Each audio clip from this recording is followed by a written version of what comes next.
besoin de dialoguer et pour éviter des soubresauts, éviter des crises sociales, des tensions, puisque il est clair que quand il y a rupture de dialogue, il y a fondamentalement naissance de crise.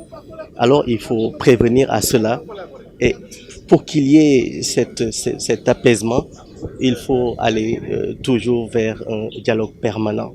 Les gens ont besoin de dialoguer. Et aujourd'hui, je félicite l'attitude du gouvernement.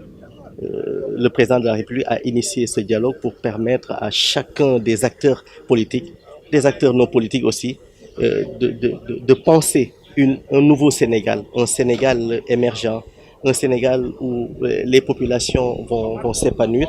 Et je suggère que ce dialogue soit permanent, que les gens puissent se rencontrer autour d'un cadre, car il est important pour nous, pour eux aussi, d'aller toujours vers le dialogue, à quelques encablures de la présidentielle de 2019. Ceux qui ont boycotté, quel mot Ouais, pour moi, vous savez, dans toute société organisée, il y aura toujours des gens qui veulent dialoguer, d'autres qui ne le sont pas parce qu'ils ont aussi des doutes face à un dialogue sincère entre le pouvoir en place et eux. Ce qu'il faut aujourd'hui faire, c'est que le pouvoir en place doit mettre un mécanisme de sécurité pour montrer sa bonne foi pour que les gens puissent venir en masse adhérer à ce dialogue. S'il n'y a pas ce mécanisme, s'il n'y a pas cette sécurité, certains simplement vont rester dans leur coin à ne jamais dialoguer, attendant que la rue parle et il faut éviter que la rue parle. Nous le pensons profondément d'ailleurs.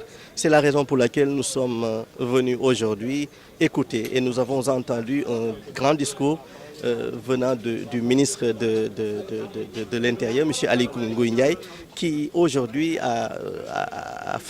veut créer une certaine dynamique qui va dans le sens de l'apaisement, dans le sens d'un dialogue inclusif et constructif. Et nous saluons cela, mais nous demandons seulement que ce dialogue soit permanent, qu'on lui trouve un cadre afin que les gens puissent s'exprimer régulièrement. Voilà.